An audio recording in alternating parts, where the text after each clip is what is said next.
be at that 15-minute mark, and NIP continue their 100% win record when they are ahead at 15 minutes in the latter half of this split. More respect from Fnatic towards Spratl, specifically from the NIP with the Alistair ban, and it's a Caitlyn ban from NIP.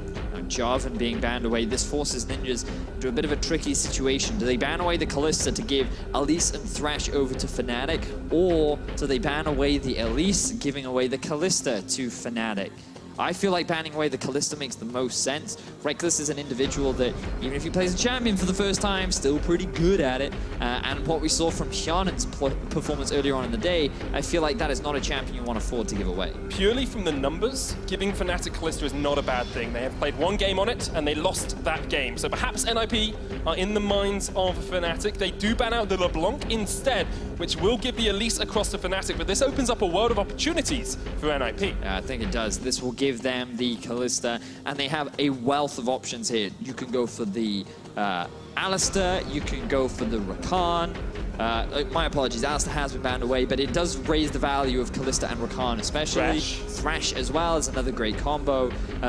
Right now, Kalista is just such a great AD carry that pairs so well with a bunch of different supports that locking it in is definitely a safe thing to do, especially after Hiku's great performance. But now you're looking at Fnatic going for something like a Tristana themselves, because it is a great answer to the Kalista and is one of the few AD carries that have been left available.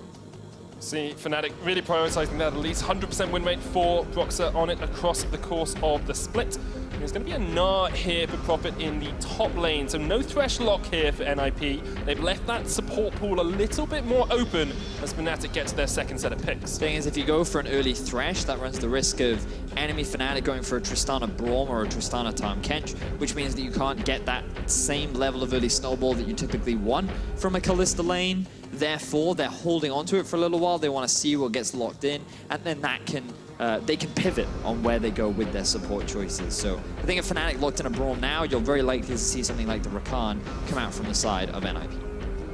Fnatic have a track record as well of holding their top lane pick until later on in the draft. They have a 100% top lane counter rate, and once again that will be enacted in this game, as we see already the top laner for NIP is going to be a Cassiopeia for Caps in the mid lane, we expect. Could of course go tops. Last time we saw that out of Fnatic, it was Huni playing it in that 2015 summer split. I'm expecting it to be in the middle lane. If it is locked in, I wouldn't be surprised if we saw the Talia come out from Nagnate. Azir is a fine matchup into it as well. A little bit risky, of course, because of the early weaknesses that Azir does have. But instead, Nagnate shifting his priorities onto one of the more powerful mid laners that we have in the game, in the current meta. Syndra, very, very potent. And now we're looking at a lot of support bans from Fnatic. I wouldn't be surprised if we saw a few from Ninjas in Pyjamas as well. But alternatively, they could look to ban away things like the Camille, who does relatively well into the Gnar. And they may even choose to ban away the Kled, but it wasn't that much of a threat in game one. Have to wait and see. A little bit of different composition from both of these teams coming into the second ban phase. It is a Thresh taken away from Fnatic, as you predicted. Alongside that, NIP removed the Camille from Soaz in that top lane. Just thinking about some of the additional supports that are available. Again, like looking at things like the Rakan. The other one is the possibility of a Cannon. But you really want to be careful about when you pick the Cannon up with the Kalista, because it is a very powerful all-in lane in the bottom lane, but into certain matchups it can be a little difficult. Like Janna will make a Cannon's life hell. So you want to make sure that you don't just blind pick it, and it will make things a little more difficult. But Ninjas, I'm sure they'd be very comfortable locking in their jungler right now. They could go for the Kayn is still available. It was banned in game one. It was something that Shook brought out against Misfits, and they were able to get a win on that champion. Alternatively, they could just go for the Sejuani once again. Have that front line. Have someone who can soak up the damage and act as a tank. And I'm super surprised that we haven't talked about it at all. Gragas is something that we thought would have a lot of priority in this game, but we were so distracted because of the early priority on the Elise from the side of Fnatic. And it gets through the second ban phase as well, because Fnatic put that support focus, and now we'll see Fnatic having to pick their own support and NIP having the support counter to round it out. It's so important for Fnatic to have a strong bot lane, because Jezzes, we praised him at the start of the last game, but he ended up going 0-7-4 on that Thresh in game one. So he had a great early game, but his later game impact significantly less. So we'll have to see if he can change that with the Braum now. Very much what we expected in our discussions. And when you look at some of the top lanes available, wouldn't be surprised to see something like a Kled again. But maybe they want something a little bit more early game to pair it with the Elise to try and have that early dive potential, but you're kind of limited in terms of your options. Cho'Gath is a possibility, Rumble is another option. And it will look like that will be the additional threat, but there is a lot of AP right now on the side of Fnatic. Yeah, Elise, Cassiopeia, and the Rumble. Usually Rumble picked. You have more AD coming out from the rest of your team. NIP have a few options here for support. Could go for the Janna themselves if they want a bit of disengage. Could, of course, go for the Lulu as well. These more utility supports rather than the melee engage supports we tend to see.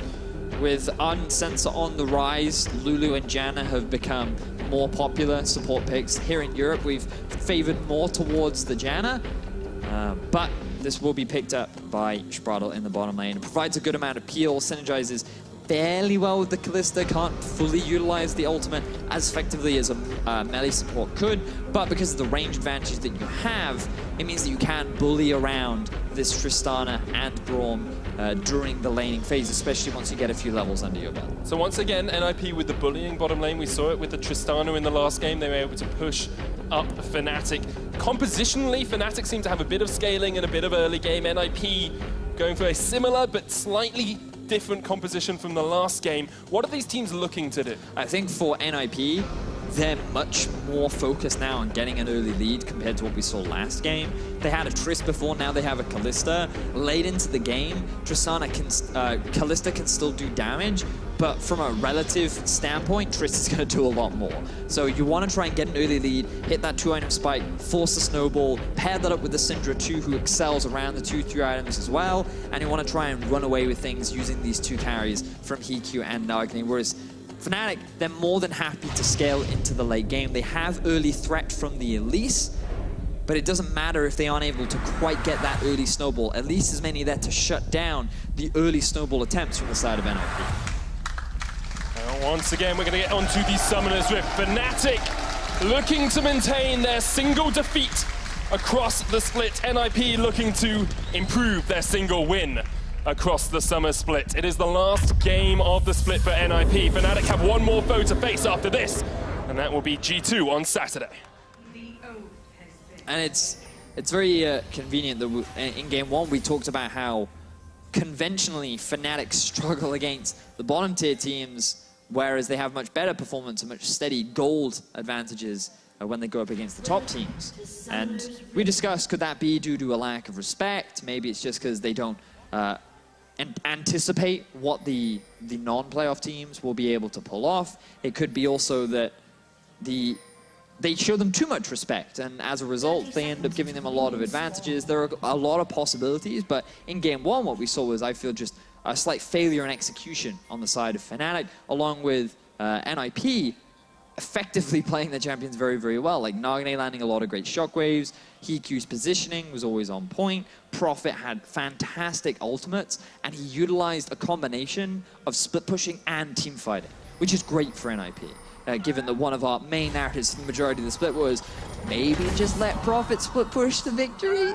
So it's nice to see this kind of evolution from the team of NIP. And it's an evolution we've seen across the last few weeks as well, especially from Prophet. He's getting so much more involved with his team, and although he could split push in the last game, his real power came down to when he was landing those 4-man Nars in fights, when he was helping the team in the team fights later on.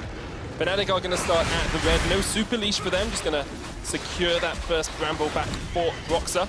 And meanwhile, NIP, Shook will start over to his blue side, allowing both these junglers to get a big camp to start them off. So, not too long ago, Rumble had a few nerfs to the cooldown on his Flame Spitter, which meant that early pushing and early trading, not as strong, but still exists. Which means that when you're going up against a Gnar who naturally pushes during the early game, it's something that you want to be mindful of when you're a jungler. So what you'll see is Shook started bot side along with Broxah. Shook is very mindful of the fact that Prophet could push in, he could overextend, and he wants to make sure that he's there so that he can help his top laner in the event that a 2 versus 2 breaks out, or to just zone Broxah away from any potential engages. That's why he's decided to start bot side, and I expect him to move towards the river or the top side of the map just to get a bit of vision down, along with Prophet, putting a good river ward in there, also showing respect to this early game focused Elise.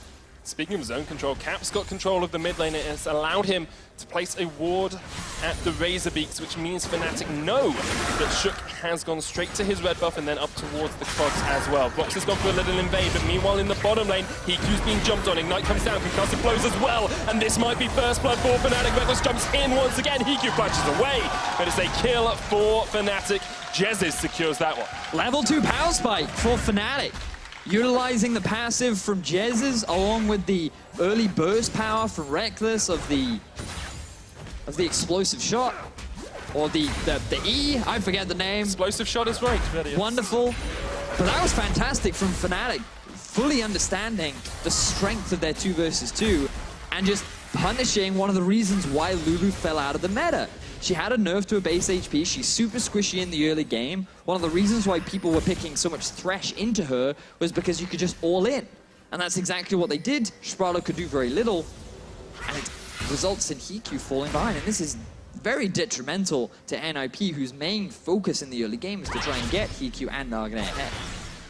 Instead of picks and downs, we thought EQ and Sprossel would have the advantage in that lane, be able to force back Jez's and Reckless, but that level 2 power spike means they have a CS lead, a double dagger for Reckless as well. He's got that attack speed stacking up, and they can look to force EQ and Sprossel back. Only a flash left on the Lulu. No other summoners for NIP in the bottom lane, and perhaps that would even spell a Boxer gank down towards that bottom side. Elise very good at tower diving.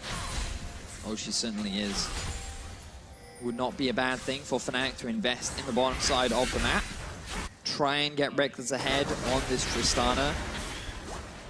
Cassio exerting a lot of dominance in the laning phase. You can already see CS advantages building across the board.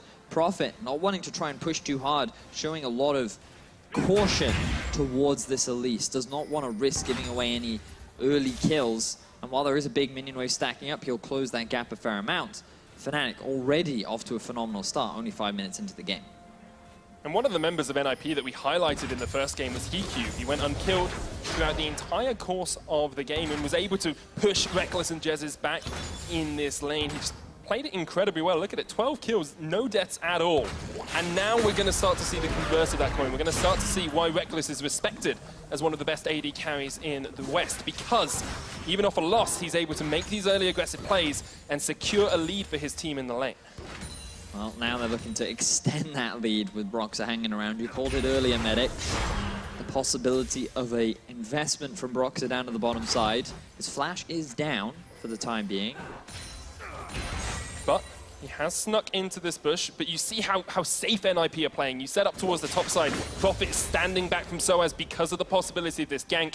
Sprossel and Hiku are standing so far back because they know they have no summoners, and they know Broxah is a very strong early jungler.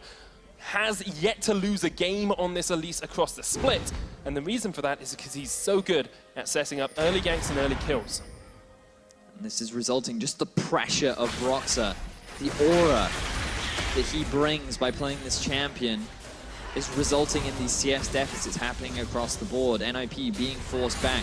They wanted to play towards the win conditions of getting early advantages, but right now things definitely not going the way they want. Nagne now hitting level 6. This will help him a lot in the 1 versus 1. No.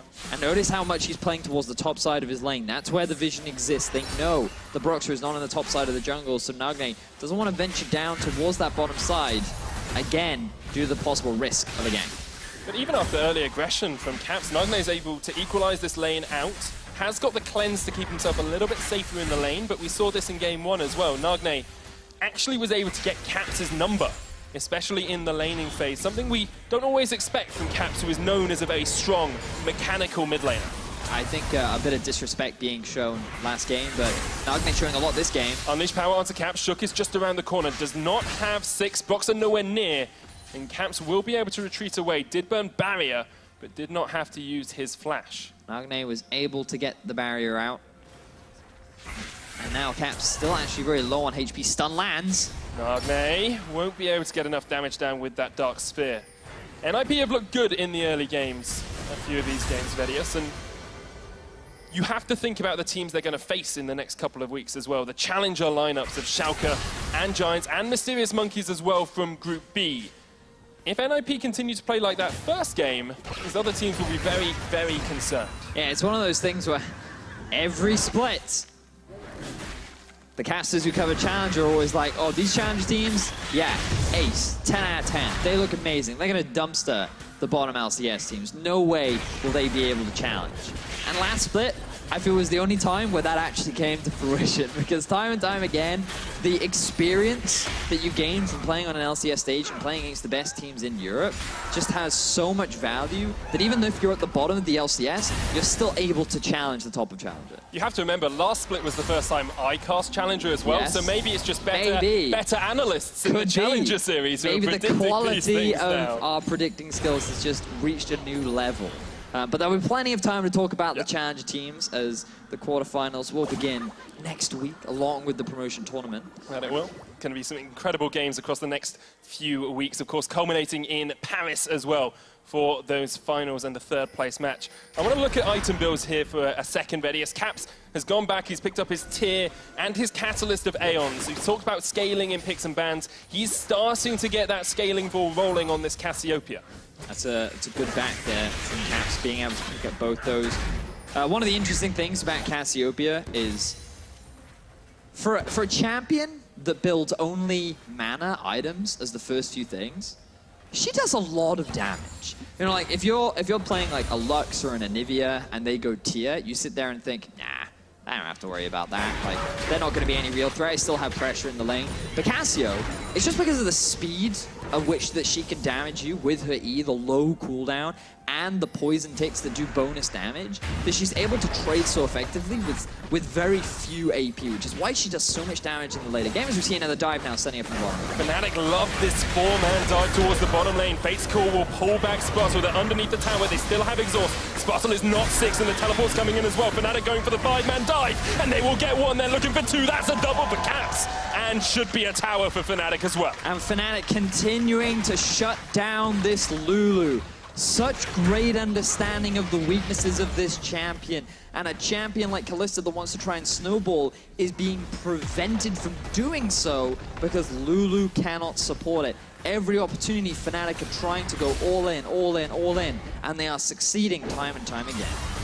And so much of it comes back to how well Reckless and Jezz played that level 2. They had a level advantage on Spartel. They were able to go aggressive. Shook will be able to just back away here, but coming back to that bottom lane, there's now a 30 CS lead for Reckless over HeQ, and we said HeQ stepped up in the last game. Reckless has shown that he can step up in this one. And look at the vision setup that you can see from Fnatic prior to this exchange. 3 control wards in the river, plenty of little blue wards set up at the entrances to the jungle. They know exactly where NIP is. They know they can make this roam down to the bottom side of the map, and they can very easily pick up 2 kills. They even are able to, they use the TP from Soaz, they realize they don't need it, Prophet isn't able to match it. Everything just so beautifully executed by the team of Fnatic.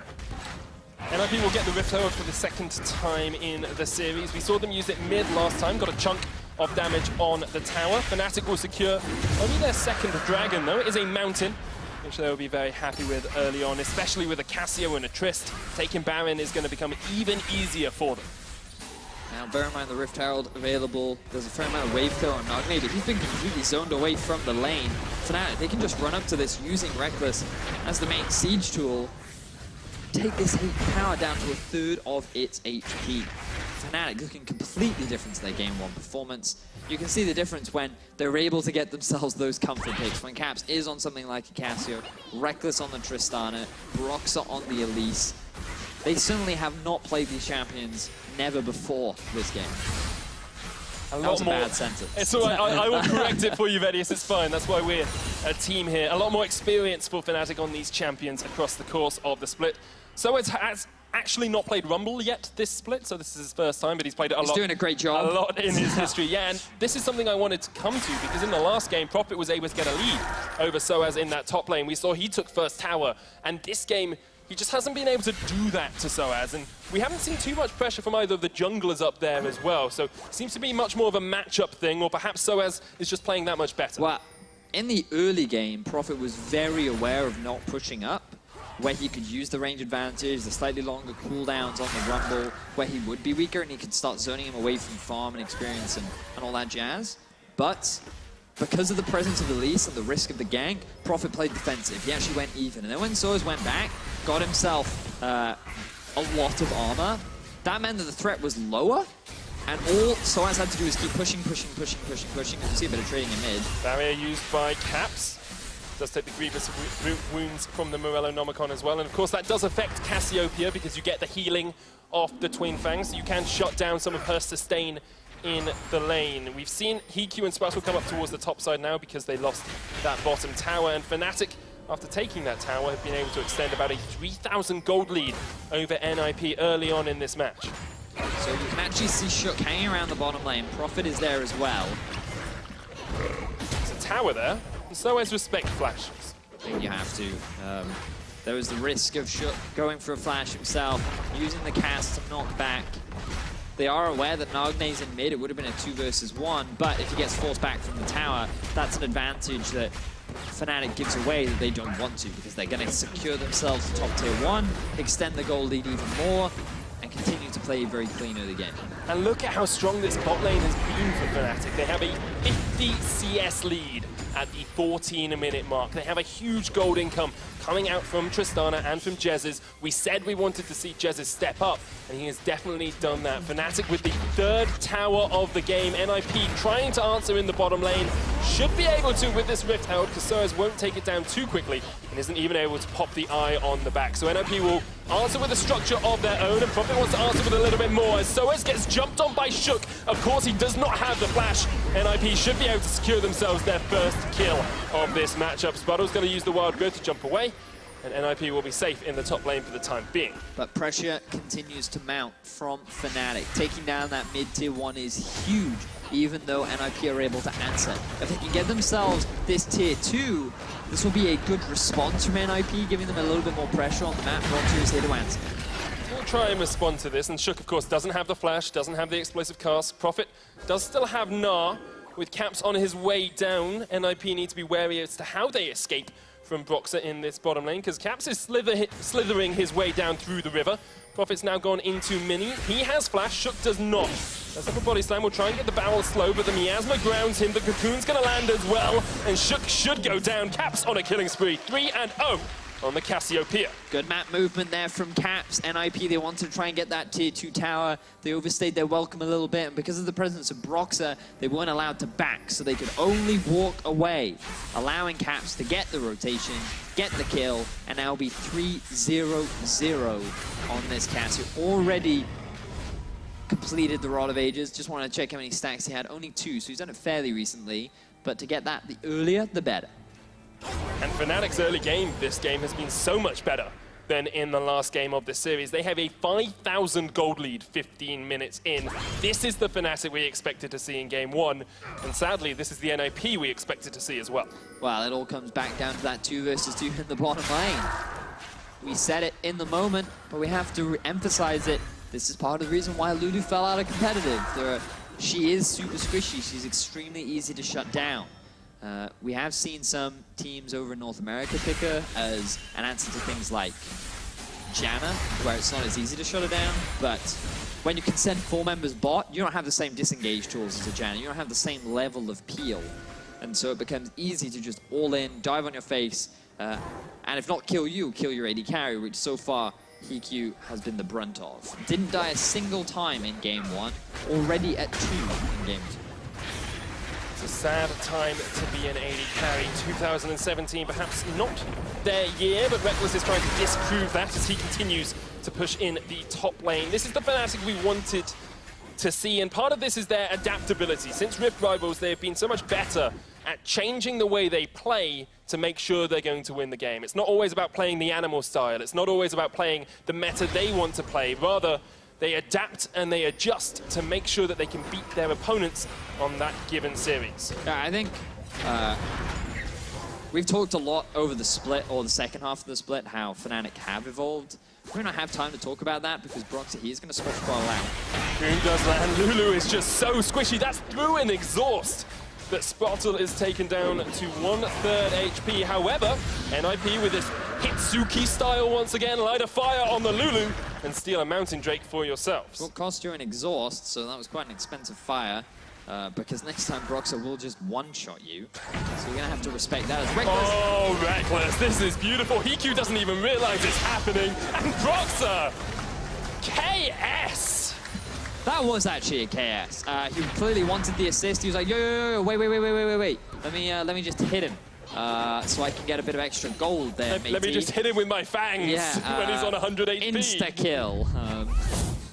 So we can see here, no vision from the side of NIP. Reckless just going to jump over the wall. Hello there! I have a pumpkin for you, good sir. Fairly well. It's not quite October, but already Halloween as a spooky Broxah jumps in and secures the kill for Fnatic. And it just looks like Hiku wasn't quite reacting. Perhaps slightly off kilter after the early game where they got harassed down so much. Perhaps not as comfortable on this Kalista as he was on the Tristana. And it's starting to show. Fnatic is starting to work out where the cracks are in the NIP armor. They are utilizing them to great effect. So you're getting to a point now where NIP, they kind of need a big mistake from Fnatic. Whether it be a Baron throw, an overextend underneath the turret, someone warding by themselves. Something big has to happen for NIP because we talked about the scaling, we talked about how NIP's reliance is very much on getting an early lead, and right now they do not have that early lead, especially on these two carries. Prophet is still relatively strong. Maybe you fall back on the, Prophet can split push to success, but it's looking very unlikely when you can just have the 5-man unit of Fnatic group up mid, throw the Rumble ulti down, have the siege from Tristana. Things definitely looking bleak right now for the boys in Pyjamas. Picks and bans, we said Fnatic are happy just to scale up. Well, they'll be very happy to have a strong early game as well. 2 items finished onto Reckless with the Static Shiv and the Infinity Edge complete, whereas Hiku is still only sitting on a Blade of the Blue King. Nagne has completed his Morellonomicon, but once again, Caps is almost an entire item ahead with the Rod of Ages and the Morello for himself. It seems to me that there may possibly become a point where Fnatic's weakness in having too much AP comes back to bite them. You can build Locket of the Iron Solara, you can build full Mercury Treads. It's going to take a while, but NIP perhaps have a little bit of hope to hold on to. Maybe, but how are you going to build that magic resistance if you got no gold? Right now, NIP, they can barely step into their own jungle. They're just taking the scraps of the farm that Fnatic choose to leave them. And while NIP for the now hold onto their top side of the jungle, that's because Fnatic are all grouped up there. They're not trying to fight over the vision right now. Their focus is actually just going to be on the Baron. Now this is the big risk that we talked about. We've seen a Baron throw in game 1 already, or a Baron stolen away. Step back. Yeah, stolen away by Broxah, but then Shook was able to steal away the Elder Drake. So 1-for-1 steals. Sparsul once again in that front line. Needs to realize he's not playing Alistar this game. He's not as tanky as he was in the last. However, Nagne still sitting in an okay position on this Cinder. Fnatic have set up a good vision line here, Vedius. They've got control wards, they've got a couple of deep wards in the NIP jungle. Aye, that they do. I'm looking across some of the itemization that has been finished now. Morello also done for Caps. Capsio here. It's alright. I just thought of that. Wanted to share. You mentioned earlier the 2-item spike for Tristana. No! Thanks, man. Thank you. No! Don't give me that thumbs down. That is not allowed. Capsiopea is an awful pun. That's great. They laughed when you said it. I never said Capsiopea. That's not fair. You gotta just steal my puns, then make them cool. Okay, speaking of Capsiopea, though, in that middle lane, this is the sort of performance we expect from an MVP of the split. This is the sort of performance we expect from the player with the highest damage you've already per minute given him MVP of you. split. A possible MVP. Possible. Okay, all right. He wasn't actually at the top of my list, I will be honest. That's fair. And I mean, we heard from many mid laners that Caps is rated extremely highly on their tier. There's a lot of debate. If you ask all the mid laners, they naturally say, well, it's me and then whoever comes after them. Such a mid lane mentality. Caps is always up there, and I think that's the most important thing is Nagne.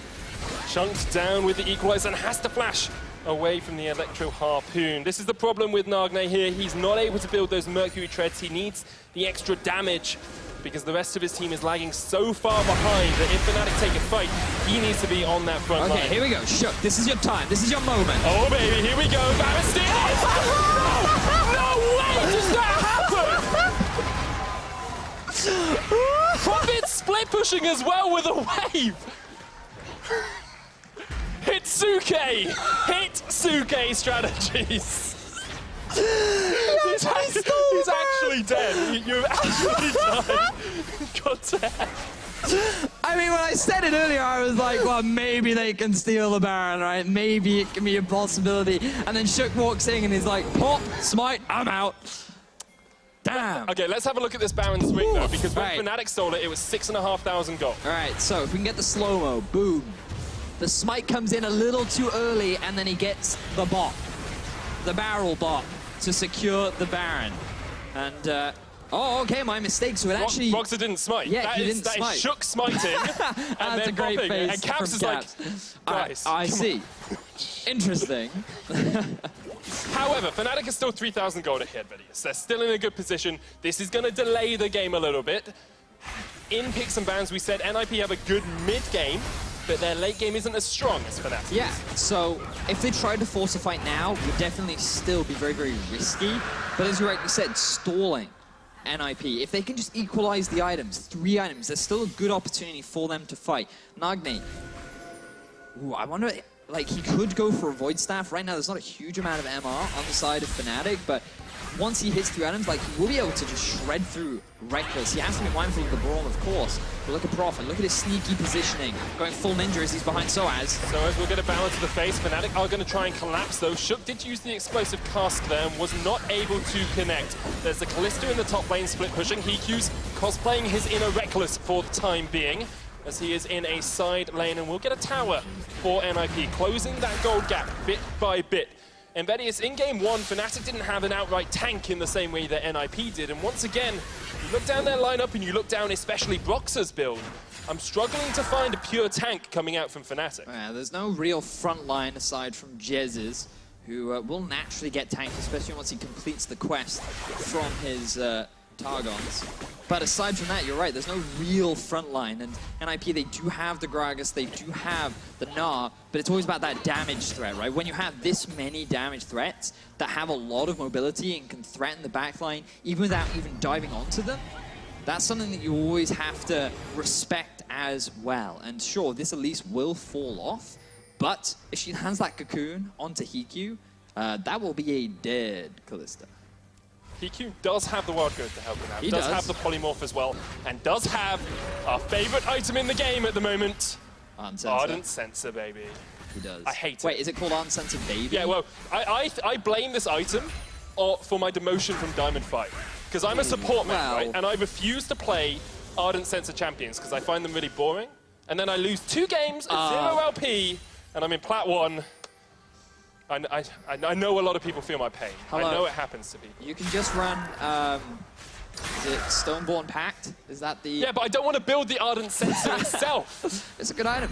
It's boring. And but the argument you're using is boring champions. Trundle's not a boring champion. That's true, actually, He's yeah. super Trundle and fun Thresh. supports. Perhaps I should just give in to the masses and build the Ardent Sensor as many supports have done before. It's all about your perspective. Do you want to win? No, I want to have fun. See, that's your problem, right? You don't play ranked games to have fun, right? See? You don't play ranked to have fun. If we were all playing for fun right now, this would be like Yasuo versus Zed. No. You play to win in rank. You play with me if you want to have fun, right? When we do... Yeah, because we're never going to win if we play together. If we do the Kayn Pantheon bot lane, that's fun right there, my friend. That's what you need with a bit of fun. You are the king of the ha-ha. It's definitely a lot of fun to play with you. Fnatic do have a gold lead still, but it's only 1,000 now. It has shrunk since NIP got that Baron profit. Now ahead in CS in that top lane as well. We saw how strong he could be on this Gnar in a split push role. And against a Rumble who only falls off in a 1v1 as we get later on into the game, I really want to see what the former SKT member can do for NIP. Just keeping track of the vision as well, because there's no big objective for either team to take advantage of for the time being. So you can just see wards littered across the map from NIP particularly. They haven't really focused their vision. they've just put it around where they've allowed EQ to push. You can see a deep pink ward down in the bottom lane. You can see one deep control ward, rather, near the top as well. And NIP, they're just trying to help EQ get back into the game. 0-3, not the best scoreline for any AD carry, but they're just investing, funneling as much gold and experience into him as possible. He's now been able to equalize that experience gap. He is now slowly closing the itemization difference. And we did talk about how Reckless, regardless, will do way more damage in the late game. That doesn't mean that a Kalista suddenly becomes useless because there are so many squishy targets. It just comes back to what you were saying when it comes to tanks. Kalista does struggle when you have a lot of high HP targets because you can't fully utilize the wrench. You can get a lot of stacks in, but because it scales with AD, armor is a good mitigator of that kind of burst. Whereas when you have all these squishy targets who have low HP, that Ren becomes a big threat that in an extended trade can definitely work out in your favor. So it's going to be exciting how these fights play out, especially once Hiku is able to fully complete his third item.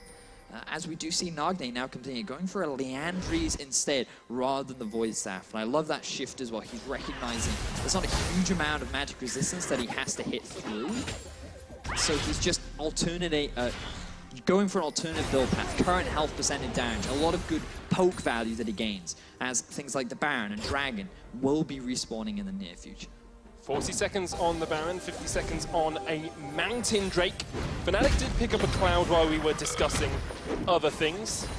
Not the best Dragon for them to have, but still impactful. We say this every time a Cloud Drake gets picked up. I love Cloud. Well, play-by-play say this every time. That's basically, fair. we can't see the value in them, so we have to just pretend that they can be good. It adds a lot to the Elder Drake too. We saw how impactful that was in game one. The more Drakes you have, it's always going to contribute towards that later game objective as well. And the fact that NIP were able to steal away a Mountain from Fnatic is great, because one of the things you always have to look at between both teams is how quickly they take down Baron. Tristana and Acacio, huge Baron taking potential. Along with Kalista, also another big threat for taking down this Baron later into the game. So if either of these teams get the good setup for that big objective, it could very swiftly turn in one team's favor. Vedius, so often as well, we talk about vision control around these objectives, and I want to just highlight one specific ward. I hope the observers follow me down here, because Soaz and Reckless have walked over this ward near the Fnatic red buff twice, and it allows Prophet just to be so much safer down towards this bottom lane. I'm sure we'll go down there in just a little bit to see that control ward, because it is so vital for Prophet in that side lane. Fnatic are going to start up this Baron. Can he do it again? Shook. Oh, come on, baby. Come on, Shook. Do it for the fans. Do it for the adoring public. Do it to count yourself as a Kingslayer. Can't get there. The Buster Shot knocks him back, and Fnatic do secure the Baron. The Equalizer comes out as well. That catches onto Nagne. Reckless gets a crit, the Cocoon, the Cleanse, the Unleashed Power doesn't even get through half Reckless's health. Prophet is still split pushing, did not teleport to join the fight. Exquisite ultimate there from Reckless, knocking Shook over two walls. Well, one wall to basically keep him away. But keeping him away from the Baron pit to avoid any risk of a steal was massive for Fnatic. Prophet now continuing his split push in the bottom lane. Trading an inhibitor for an inhibitor here would be great for NIP, but Fnatic, their eyes are set on the base of their opposition. Yeah, if Fnatic get one fight here, they can perhaps even end the game. Prophet still down towards that bottom lane, looking for the inhibitor. Fnatic secure themselves their first. Hiku, Reckless jumps in, has the QSS if he wants to get out, and Hiku's going to take a chunk. Reckless just about survives. A Rend would have killed him. And NIP are able to defend their AD carry. They do not get an inhibitor. Shook jumps in, knocks Caps back, and Fnatic will escape with their lives. Reckless just able to base Prophet. He couldn't get the inhibitor. He was too afraid of the other Fnatic members collapsing, but also the damage potential of Soaz in that 1 versus 1. He's still hanging around though. He knows that he's overextended. Look at the rest of NIP. They're coming for the collapse. Soaz is going to take a little bit of damage from Prophet. The Frozen Mallet will slow him down as well, but Prophet isn't able to go any further. A second Mountain Drake steal would be great for NIP. Gives them extra damage, of course, to the Baron. With the Kalista, they have a great Baron taking composition. But also the Elder Drake as well, which now will be a big point of contention. Fnatic, though, they've started to group up already. They want to take full advantage of this Baron buff that they have. 1.5 minutes left on top of it. They have a minion race set up top. Notice Caps walking through the mid lane to push those minions into the base of NIP so that they have to respond. I love the fact that Fnatic are not slowing down. They know that they want to keep the pressure going. They don't want to have to rely on another Baron in order to take the rest of NIP's base. And so many strong performances from Fnatic members in this game. We said we wanted to see them play more like MVPs. Caps is yet to die. Reckless is yet to die. And this would be them being able to equalize the series if they can close out this game. Have to remember how strong NIP were in that game one, Vedius, especially when we got to these later game team fights. And although the scaling may be in Fnatic's favor, NIP have shown us they do not give up without a fight. I think it's worth highlighting that this is only game 2. We still, if Fnatic win, are guaranteed a game 3. Both these teams have been playing very well, even though NIP have been on the back foot for the majority of this game. They've held on. They have not made this an easy challenge for Fnatic. This has not just been a one-sided stomp. I love the fact that NIP, in their final game of the season against the best performing team in Group A, some argue the best team currently in Europe, are making them work for their wins. Do not get fed for free in the EU LCS. You have to work for your supper, and Fnatic are working incredibly hard to try and shut down NIP. They're pushing in towards this bottom lane. Just want to focus very quickly on the AD carry itemizations. Only 3 completed items for Hiku, whereas Reckless is so far ahead on this Tristana. He's got 4 items and a QSS. He is almost completely built on Tristana. He's about to Flame Horizon his opposition as well. Level 17 on the Trist. Reckless has had a phenomenal game 2. Here comes the equalizer, zoning them away from the tower. Pushes them back, and Nagne takes a cocoon as well. That's a cleanse burn. He has no flash as well. NIP as a team are flashless apart from Prophet, which means they have to be that much more defensive in their holding of these inhibitor towers. So Fnatic have now successfully taken every Tier 2 tower of NIP that stands in their way. 1 inhibitor has been taken in the middle lane, and there's top and bot left remaining. So Fnatic still maintain full control over the map. Those 2 control wards from NIP still remaining. At this point in the game, slightly less value because Fnatic are going to be spending more time in your half of the jungle than in their own. And as Reckless approaches full build, I'm keeping my eyes on the spawning of that Elder Drake. It is going to be so impactful. 2 dragons either side. If either team can get it, it can swing the turn of a fight in an instant. And it will mean so much moving forward. There's beautiful symmetry as well between the G2 Roccat series and this one. Roccat went ahead, G2 played a very strong second game, and then Roccat were able to win it in the end. I'm sure Fnatic will not want that final game to replay itself in this series, but this is what we want from the top team in Europe. This is the more considerate, the more patient, the playing around your composition, around your power positions in the game. Now Caps is basically fully built, only sitting a little bit off that final couple of items. Reckless is almost fully built, and NIP, they have to find a perfect fight. It has to be point perfect for them to win. Spruttle has to use Exhaust on Broxah, who doesn't even engage for the full fight. Fnatic have NIP by the scruff of the neck. They put down another equalizer. They're looking for this final, for this inhibitor in the top lane. Redemption comes down as well. There's the tower down. Prophet still in the bottom lane, looking for an inhibitor of his own. NIP will be able to answer without giving up an inhibitor yet. But keep your eyes on the mid lane as well, because there are a lot of minions that are just knocking onto the Nexus tower doors. And here comes a TP from Prophet. Gonna jump in, jump straight to the back line. He's gonna get grounded up. Wild Growth comes out as well, but they cannot keep him alive. Prophet trying to get in with the flank on the back line, but Soas has jumped straight onto Hiku. The unleashed power will knock back Soas. Prophet gets a huge stun. That's a shutdown on Caps, and Soas is dead. Hiku, this is your time to shine, but Reckless, Jezz, and Broxah will get away. NIP, they need to get back to the mid lane. That was a great fight for them, 1 for 2, but if they lose an inhibitor, could very well all be for naught. They're able to keep their remaining base alive. They forced the Fnatic squad back. The setup looked promising, but the execution was poor from NIP. The TP flank from Prophet is what I want you to keep your eyes on. Look at how far away Prophet joins the fight from. You can see he is so far from this fight, but that by the time the channel completes, the front line is already dead. And the only reason why NIP are able to turn this is because Jezz jumps in, and then Nagne gets a beautiful 4-man stun off with the ulti into E combo. Multiple members get locked up. Hiku is free to deal DPS in the backline. We talked about how there are multiple squishy units, and you're able to see the damage that they throw out. Now, Soaz is in base. He does have the TP. They don't know that this Baron is going on. It's dead. Another Baron snuck under the eyes of Fnatic. This is something our bottom team seems so good at doing. Roccat first, and now NIP, the second Baron of the game for NIP. And actually, Fnatic did this in game 1. They stole a Baron, then they got the second one, and they lost the game. NIP may be trying to do that, or trying not to do that in this second game. The Elder Drake is on the cards. NIP pushing down the middle lane with their Baron-empowered minions. Fnatic setting up a death push once again, and Shook is going to check straight into it. The Cocoon comes out, not able to connect onto any members of Fnatic, as NIP perhaps just forced down mid here. They do have mid priority. Yeah, they're just rushing it down mid. Bear in mind that you have to notice Prophet, he got the bottom inhibitor as well, so there's minions pushing in favor of NIP.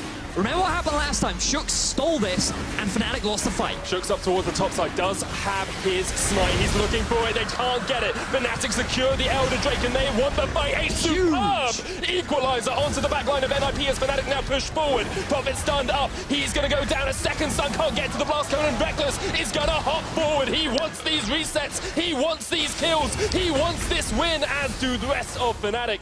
But Nagne knocks him back, and NIP are able to disengage. They do still have the Baron buff. But now, with Prophet dead, Fnatic, they have the numbers advantage. They have the Elder Drake. They can take themselves a mid lane inhibitor, and they can send someone back to answer the big minion wave bot that is stacking for NIP. Game 2 turning into a close affair. One big fight for NIP results in a Baron. An Elder Drake traded on the side of Fnatic. This time they do not allow it to be stolen away. And this is just very reminiscent of what we saw in game 1. Except now everything seems to be reversed. And if things continue the way they are, it will result in one big fight going in the favor of Fnatic, resulting in them being able to close out the game, but there is still a lot of the game left. Kalista at 4 items, many squishy targets, so many items being completed. This game is still wide open. We even have the same gold lead as we had in the last game. It's 6,000 gold ahead for Fnatic at the moment. However, as we get later into the game, that counts less and less. NIP, you have to remember, came into this series as very much the underdogs, expected to get clean swept. And going into promotion this week and next, they will have such a confidence boost against Giants, against Schalke, against Mysterious Monkeys to some part, who are much more later game teams who fight in this late portion where NIP have been able to challenge Fnatic. Tell your friends at home, European LCS is one crazy show right in their final week. We've had so many exciting games, all 3 for big ulti. Petrifying Gaze is gonna land, and that is not quite the kill on Hiku. It will eventually pop down with the poison. A great kill from Caps. It looked like the Gaze would not quite connect, but he manages to get just the tip of it to hit onto Hiku. Spottle goes low as well with the equalizer, so as jumps in, Spottle has to flash. Prophet there, almost mega. He might look for the re-engage. Knock back, Jezz is in the front line. Glacial Fissure hits 2. Prophet hopping away as much as he can. Nagne does have a bit of a flank here, but cannot connect as much as he would like onto Fnatic. Now, Fnatic look for their second inhibitor and perhaps look to close out this game. Hiku is only just started building his QSS. This is the first time that he gets hit by Caps' ulti. He was 0-3 for so long, and that crucial death will give Fnatic priority over the base, but they do not want to hard commit. They do not want to run the risk. They still show respect towards Nagne. Their bottom inhibitor has respawned, and they want to go catch the wave so that it doesn't take it. And everything resets. Fnatic return to full control over the map, and it is now NIP that have to fight their way back. And once again, Bedius, it's a story of the AD carries in this game. Reckless, unkilled, 3-0-5, fully built on this Tristana, is just pumping out damage after damage in these fights, but this was all on Caps. Just very unfortunate there from Hiku. He wanted to throw the spear in to see if anyone was in there. They could have used the Scryer's Bloom, rather, to check that brush, but they used it southwards rather than southwesterly. And Vedius the weatherman. We've got southwesterly winds from our Scryer's blooms today. Well, be careful for poison trails that might get blown into your path. And also creepy snake ladies that turn you to stone. I've never heard that on a weather report before. I don't usually get warned about monsters. Those are the worst in Wales, man. They are super annoying. Going for some bread in the morning and then, not a snake lady, oh dear. Anyway, so Fnatic, they have mid and top. Bear in mind, NIP were able to push that out, so for a while that will take some time before it threatens the NIP base. So NIP, they can group up as a multi-man unit in the bottom lane. They're keeping Fnatic out for now. Let's see if they can find this great fight. They've done it before, can they do it again? Prophet much more grouped with the team now as well. He's not going for that split push and then teleporting in. He's there from the start of the fight, as is Soaz. All ultimates available on either side. Most of the flashes up as well. This is going to be a barnstormer of a fight. NIP have to defend against the two inhibitors that will push in those waves of super minions in the top lane and in the mid. And Fnatic waiting for them to have to react and then looking for the push. So as with the Zhonyas, as NIP went aggressive, doesn't have flash. It's a good cooldown to burn. On the side of NIP, Fnatic, they're getting a little hesitant. They're afraid to push up that hard. They have two waves of supers pushing in, and now they feel confident to work their way towards that tower. A few members of NIP going back to base. They all can't go together. Otherwise, that will be the go signal for Fnatic. The minion wave is still a little while away in this bottom lane, so it looks like Nagne will get back to the tower in time. However, the other waves are pushing in, Vedius. Inhibitor respawning soon. I heard the announcement. I think it's in the middle lane. Here comes the equalizer. The siege is starting. Sprattle's low. Explosive shot comes out as Jesus puts up the Unbreakable. That's the tower down. Prophet just turns into Mega, and Fnatic back away because of it. NIP still unable to find the engage. There are minions in the top lane pushing on these Nexus towers. Fnatic, they're happy with the tower. They want to disengage. Baron spawning soon. They do not want to run the risk of losing a fight and allowing NIP to get themselves that objective. Smart, respectful play coming out from Fnatic. They realize the power of NIP. They realize that this is not a team that they can afford to underestimate anymore. And things will boil down to what could be a big game-ending team fight. NIP have no idea who is back at base right now, who is active on the map. All they know is that Baron is alive and that Fnatic won it. Comes down to vision once again. Sprattle and NIP trying to set up some vision in their red side jungle, but the rest of the map belongs to Fnatic. The late game belongs to Fnatic. Scaling in the Cassio, scaling in the Tristana. NIP fighting very much an uphill battle here. 4 towers down.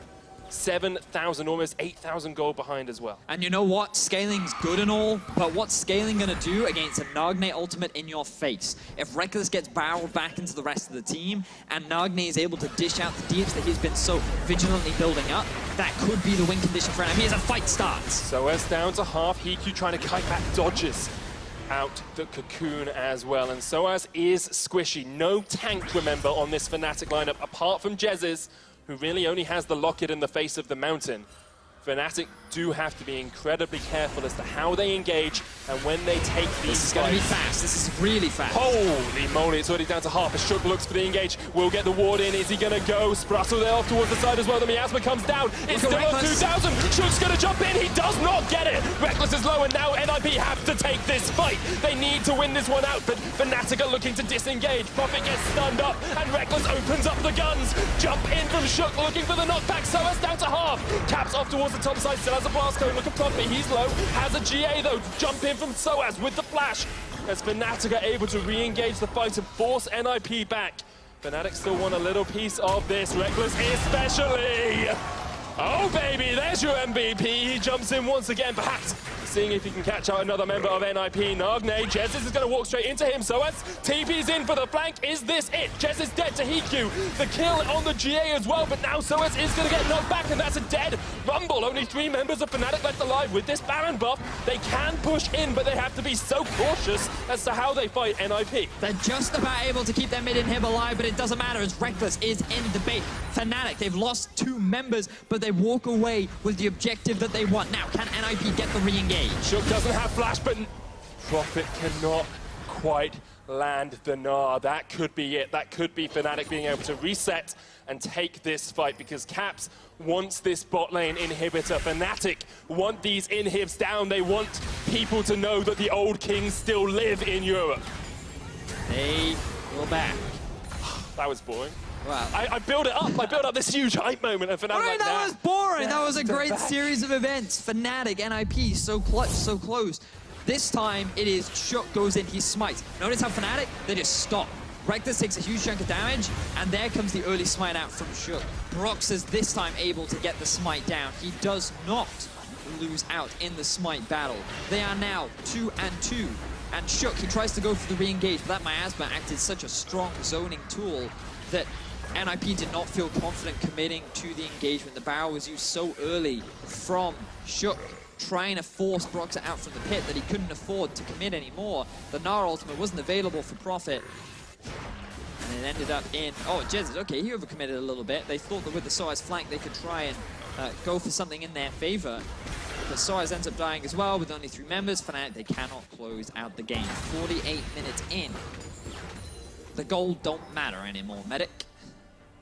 But coming back to that play, that's not something you expect from the best team in Europe. You don't expect them to overextend like that. You want a little bit more patience.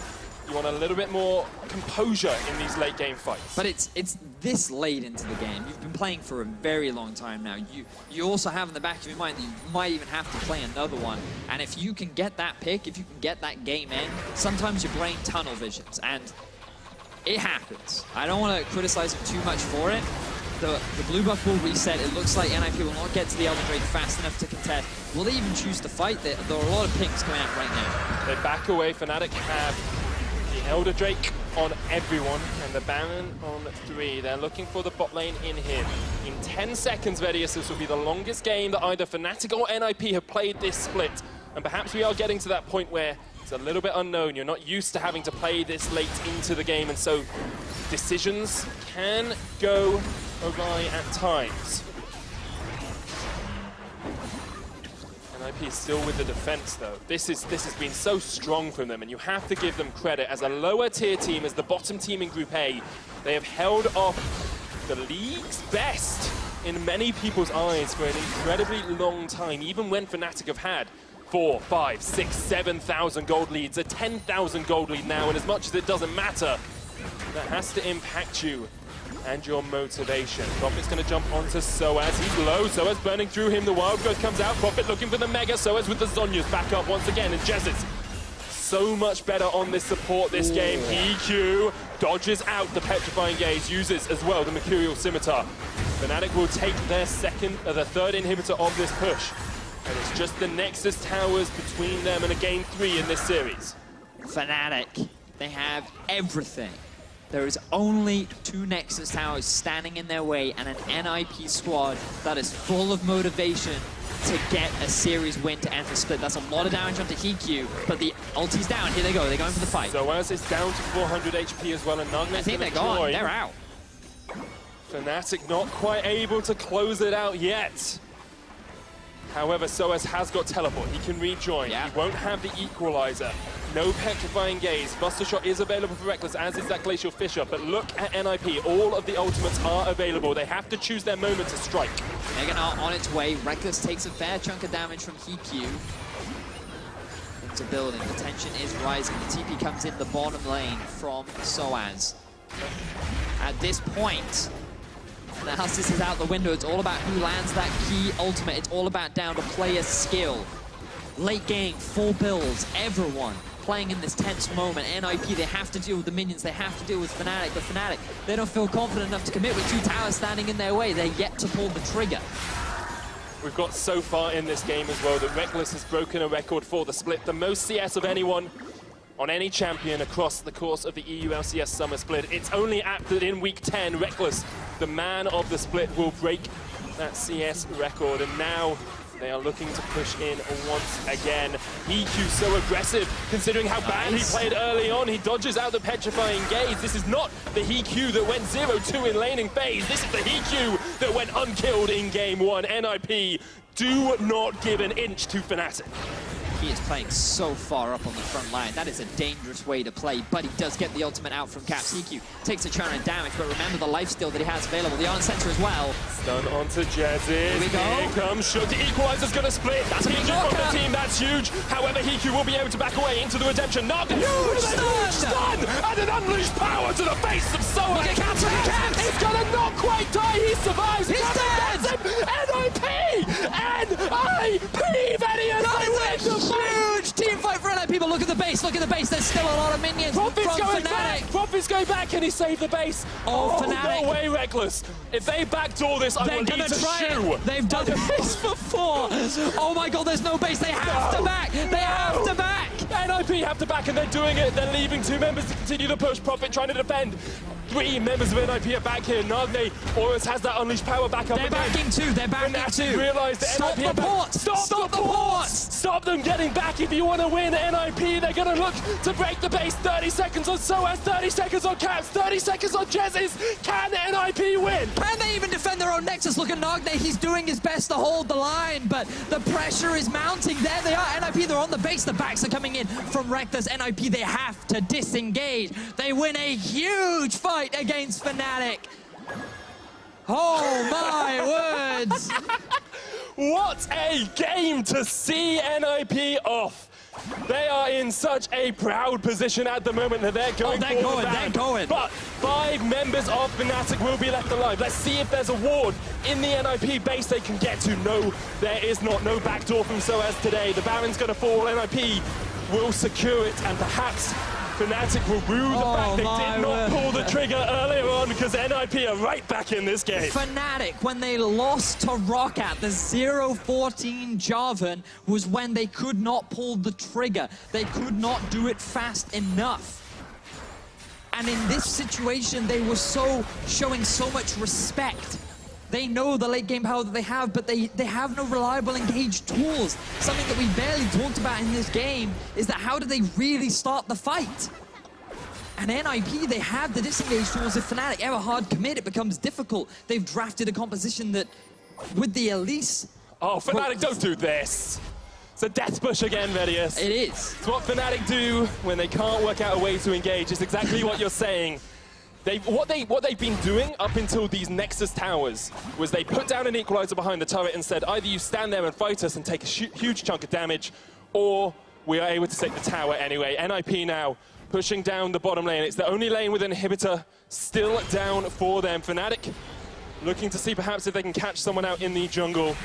Not going to be the case for now, but Profit will spot them. NIP, of course, have the empowered recalls. I'm going to be so sad if someone just dies. I want a 5v5 Just a bad fight. patch. Yeah, I want the final deciding fight to determine this game. I don't want anyone to get caught. I want it to be mechanics on mechanics, team fighting on team fighting.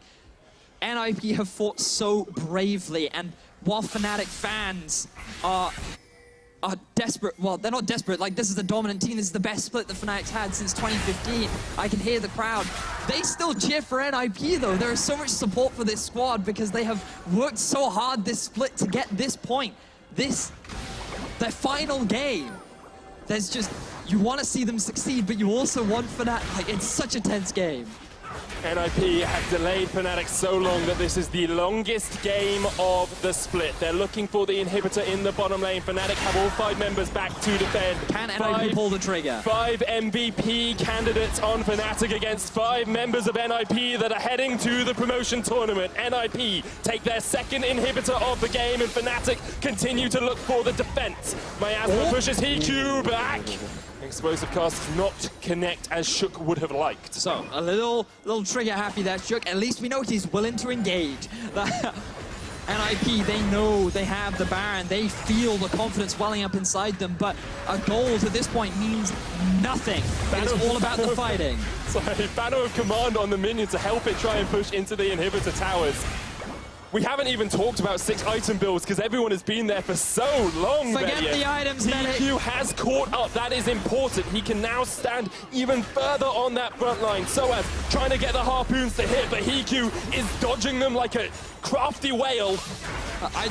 Okay, but we talked about the items. I want to come back. There is one important item, and that's this ardent sensor. That is what is allowing Kalista to do so much damage in this late game. Keep your eyes on Nagne, because he's going to be the big determiner in this late game fight. That tower is so low, almost falls. There is, of course, still the possibility that Soaz builds full AD and TPs into the back to try and get a backdoor look at that attempt. ward. Look at There's it. a ward there. Full AD rumble. It's a thing. NIP looking to close out a 2-0 over Fnatic. Here's the bot lane in minion wave. Huge wave, but Baron falls off Vedius, and now perhaps NIP do not have the pressure to advance. No banner on command. The Penfine Gaze hits onto Prophet. Here it comes. He gets the knock. Two. Cows is knocked up. Cows is dead, and so's the first Nexus tower. Nagne kills Reckless, but the Nexus towers are falling. Reckless is going to have to jump away as NIP look for the win. They'll get the stun shook down. Reckless is dead.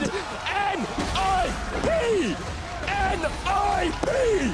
NIP.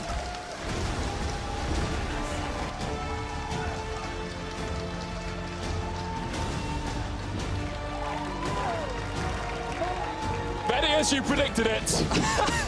2-0 for NIP. I bow to your prediction powers, because that was one of the most impressive wins I have seen against Fnatic. In fact, one of only 2 wins I've seen against Fnatic across the entire split. Oh my word. NIP, what a performance. Fnatic looked so dominant. We thought it was going to be a quick game 2 into an exciting game 3, but no. NIP, they held the line. They defended the gate. They kept their Nexus alive until the very end. And you can't focus in on one player. So many did so much in the late game fights. Prophet had so many monumental ultimates. Shook getting those clutch barrels to get someone just at the right time. Nagne with phenomenal stuns. Just such an impressive performance from the team that went 1-11 during the regular season. Now 2-11. They can end their heads held high.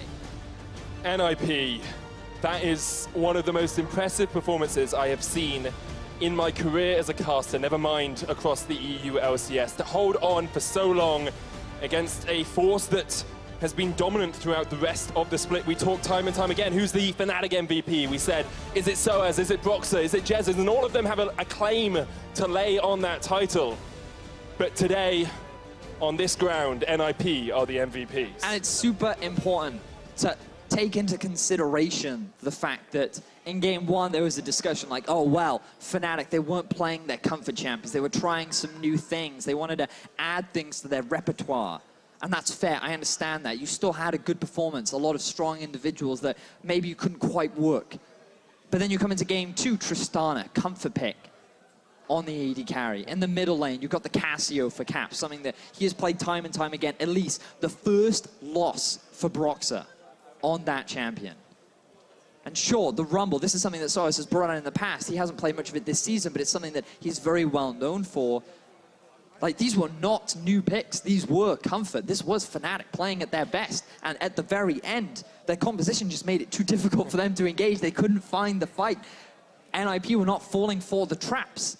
And they were able to get the win. And I don't want to take anything away from Fnatic. I think they played the majority of that game exceptionally well. They shut down the Kalista. They prevented that snowballing win condition. They showed maybe a little too much respect to their opponents, but at the end of the day, it was NIP that came out on top, and it was just such a thrilling series. It's a bit of a shame that it ends in a 2-0.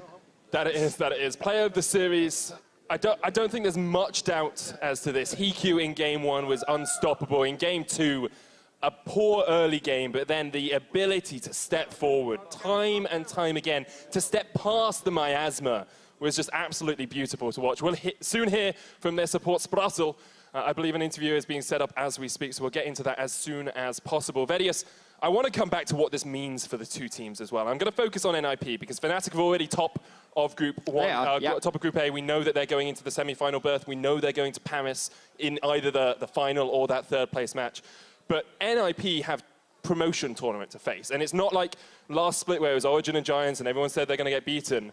it's such a great performance by them, and the rest of the teams will be struggling to face up against that. That's very true, and to add to that, it's going to be even more bittersweet for G2 as well, because if they had beaten Roccat, that Fnatic versus G2 would have determined first place. Didn't even think of that. NIP proved that Kings can bleed and pick up their second series of the split. Let's head over to Pyro with a word from their support. Thank you very much, gentlemen. And wow, Spraddle, you not only 2-0'd Fnatic, it was on the last day of the split for you guys. It was the longest game of the split. Is that how you imagine beating a team like Fnatic? Not necessarily. Like, honestly, I didn't really expect to beat them at all, you know? But it feels good to just, like, get a 2-0. Even if it doesn't matter at all, it's like, it's still nice to just win games, you know? So, yeah, it feels good. It feels good. It has to feel good when you get that big victory, even though you guys are going to be promotion bound. I'll get to that in a minute. But it seems like the team is improving so much over the last several weeks. This is now your second victory. And I noticed a lot of the times it's coming from these Baron calls or Elder Dragon calls, and you guys are just coming up very clutch in objective fights. Is that something you've been focusing on? Not necessarily. I think it's more about us just actually taking some risks going on stages. Like game one today, we went for a 50-50 Baron where we want to like just stop Jarvan from like getting Baron. But it's still risky, and like we lost the Baron at that point, and it's like fine, we just had to wait 7 minutes and we try again, you know. But it's not something we've been focusing on. It's just more getting used to the stage. Like we have 2 Koreans in the team who doesn't speak a lick of English before getting here, so like everyone has to get used to each other, and we're just a new team, you know. So it takes time to just get used to things, I would say. So it's not something we've been working on, but it just comes with time, I think, like small things. It seems like it is finally starting to come together and not a moment too soon. Now, who is the one who's really making a lot of those calls? Is it democratic, or is it one particular person that's telling you guys to go in for the 50-50? I think it's a bit mixed. Like I guess it's mostly me because I have the how do I say it? I speak the most in the team, like shot calling wise. But usually somebody just brings it up like, hey, can we do Baron? And then it's like, yeah, just go for it, you know, as a team effort. So like I wouldn't like say anyone particularly, but I would say everyone just calls it out. And if we agree as a team it's a good call, we have to go for it, you know. It seems to be working out more often than not. Now, you guys are going to be heading into the promotion tournament. However, you've now taken out the Kings of Europe. So, I mean, how's your confidence that you're going to be able to survive those promos? I'm not sure about confidence, but like we're not like worried about it or like scared at all. Like I think it's going to be good games, honestly. Like maybe like bad good games. You know? I don't think it's going to be clean like maybe this last game, but I think all 4 teams are honestly quite even. Like in some ways, I don't think like there is anyone who's like the favorite, you know, and I don't think anyone is like the worst. So I can't say like I have a favorite to face. I think it's gonna be fun to play against everyone. Like I have Gillius as my old teammate in Giants, and like Schalke is my old like organization. So I have like it's just gonna be fun games, I think. I think so too, and I think I like the way you put it. Good bad games. We definitely have a lot of those. Thank you very much, Spraddle. Congrats on the win. Thank you. All right, we're gonna go ahead and send it out to the analysts to close out the day.